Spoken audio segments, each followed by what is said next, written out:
Join us for the very first IFL Live at London's Indigo at the O2, Sunday, August the 13th, with me, Cook and Cassius, and some very special guests. Eddie Hearn, Darren Barker, Johnny Fisher and more.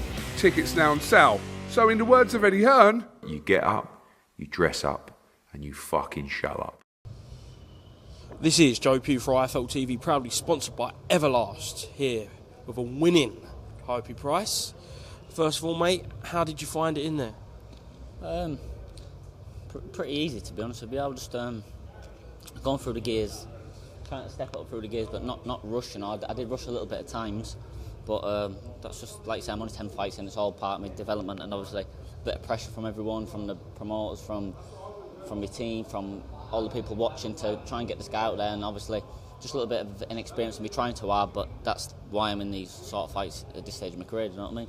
Yeah, we spoke before the fight about kind of the pedigree that Beech brought to the table tonight. He has been stopped before, never in the corner. So what do you take from that?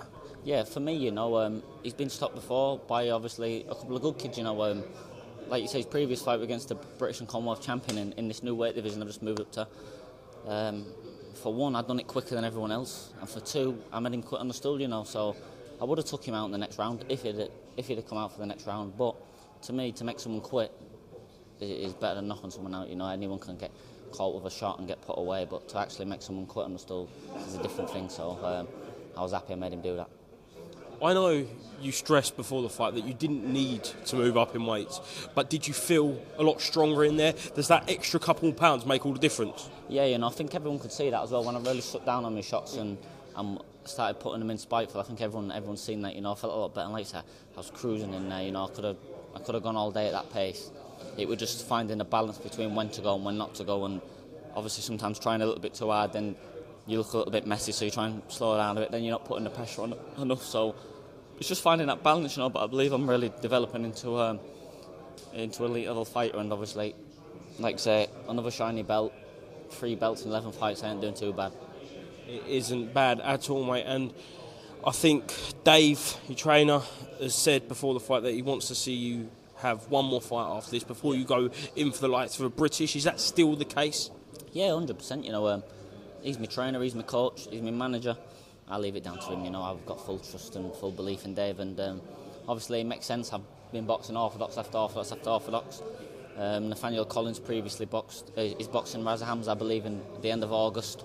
So obviously whoever wins that fight, which we don't know whether comes out, I won't mind fighting in September, and then obviously the winner of that, I won't mind fighting for the British title in December before the end of the year. I want to keep busy, I want to fight, and I want to pick up these titles, but I need to pick up the experiences on the way to picking up the titles as well. So like you say, another fight and then the British title.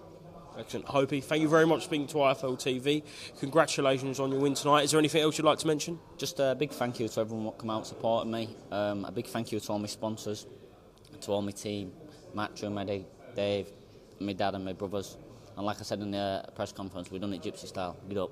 You certainly did, mate. Hopey, thank you very much, mate. And hopefully see you in the ring once again very soon. Definitely, most definitely. Cheers, mate. Thank you. join us for the very first IFL Live at London's Indigo at the O2, Sunday, August the 13th, with me, Cook and Cassius, and some very special guests. Eddie Hearn, Darren Barker, Johnny Fisher and more. Tickets now on sale. So in the words of Eddie Hearn, You get up, you dress up, and you fucking show up.